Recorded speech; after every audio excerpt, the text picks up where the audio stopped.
If you go the route that a lot of software engineers do and say, something went wrong, let's do a retrospective and figure out what happened, not to blame people, but to prevent it from happening again in the future. The CEO got mad. Anybody on his executive team made a mistake. He tended to fire people or demote people.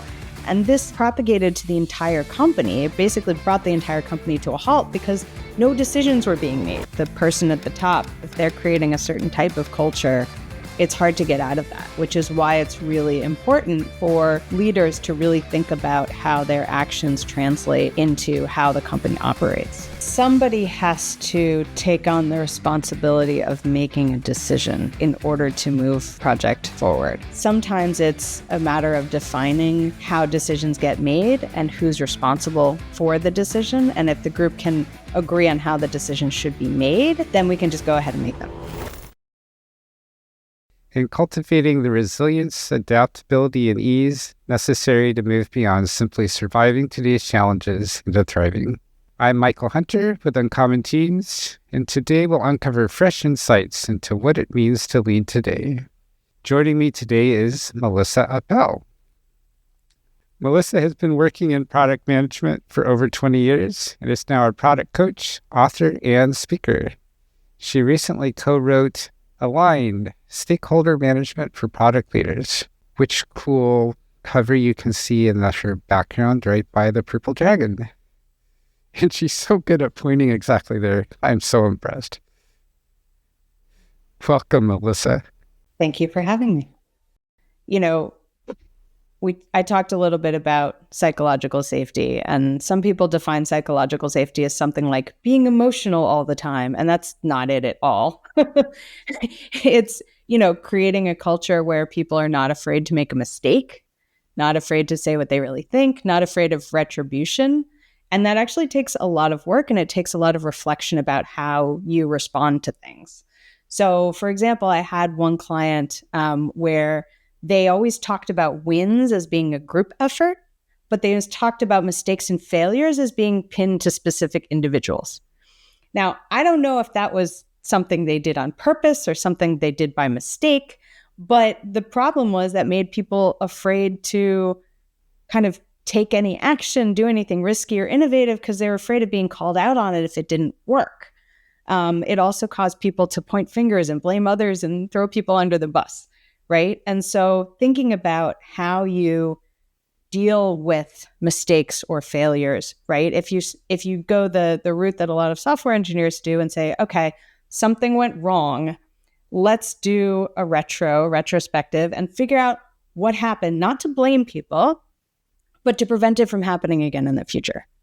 And to take kind of the individual people out of it. Okay, maybe it was somebody's fault, but they're probably acting within some sort of system, or, they didn't have the right information, whatever it is, let's change the system so that doesn't happen again.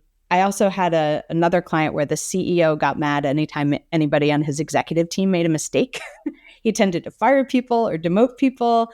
And so the executives never wanted to make a decision because they never wanted to be held responsible for something, because then, they feared the kind of retribution. And this propagated to the entire company. It basically brought the entire company to a halt because no decisions were being made. No initiatives were moving forward, right? They got into this analysis paralysis because the executives wanted perfect information before they were willing to make a decision. But we know that's pretty much impossible. So in that case, what had you been brought in to help them with, and how did that end up adjusting this whole analysis paralysis, don't make me make a decision dynamic? Yeah, so I was brought in to help a group of product directors with stakeholder management. And as I got into it and talked to people, it was really just one key stakeholder, which was the CEO. Mm-hmm. And the executives on his team wouldn't make decisions. And so what that translated into is that every meeting you had with an executive was them grilling you and asking you questions you couldn't necessarily answer. And then you answered those questions, next time there would be a new slew of questions. Like nothing was ever good enough, nothing was ever right.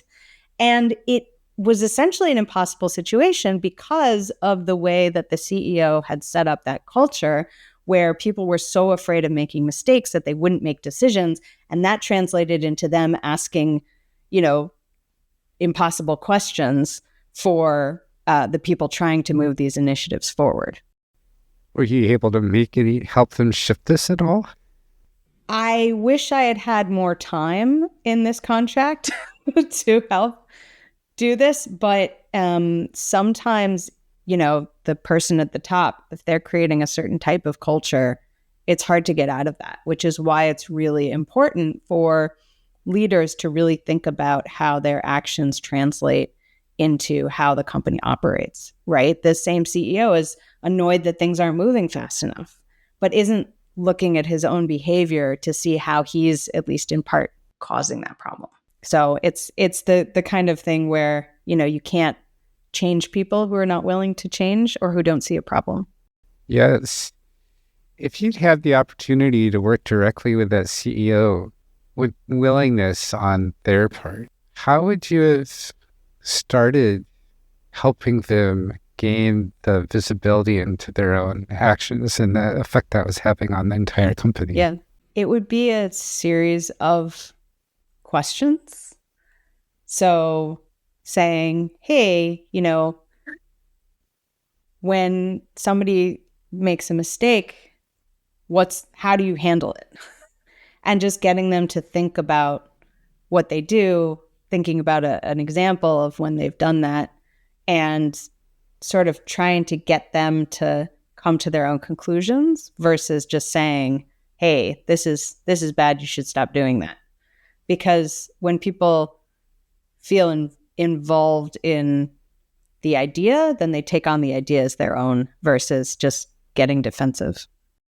If you had been able to help people farther down the chain interact more productively with people up the chain, what suggestions might you have them start with?